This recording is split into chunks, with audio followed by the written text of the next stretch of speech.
Nakikitulog ako lagi dati sa isang room sa bahay ng girlfriend ko. Every 4 a.m., lagi akong nagigising at napapatingin ako sa isang sulok ng room. Feeling ko meron akong kasama doon kasi tumatayo lagi ang balahibo ko sa buong katawan. Madalas ako makitulog doon at ganun lagi.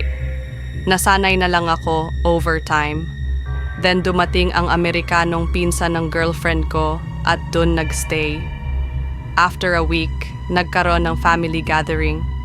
Nagkwento sa amin bakit daw may ganun siyang nararamdaman sa room. Parehong-pareho ng story ko. Nag-butt in yung tita ng girlfriend ko. Nagkwento na one time naglalaro ang mga bata dun sa room na yon. Bigla na lang daw sumigaw ang isang anak niya na around 5 taong gulang na that time na may nakita raw na stranger na bata sa room na mukhang galit na galit at kulay pula raw ang mata.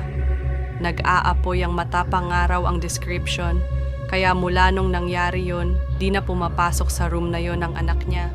Dagdag ko na rin ang sa tita ko. Nangungupahan sila dati sa isang lumang bahay kasama ang isang tito ko rin. Lagi niyang tinatawanan ng tito ko kapag nagsasabi na bayaran na ang upa the day before ng due date.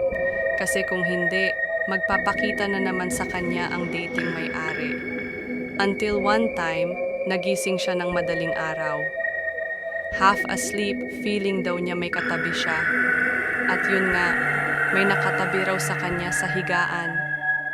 Since madilim, kinuha niya ang 32 10 phone pa niya that time para ilawan kung sino ang katabi niya. Doon niya nakita ang lola na katabi niya at nakahiga rin pero nakadilat.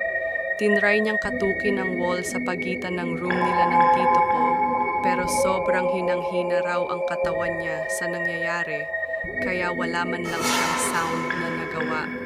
Parang hinahaplos lang ng knuckles niya ang wall. So tinry na lang daw niyang tumagilid facing the other side at inantay na magliwanag at mawala ang katabi niya.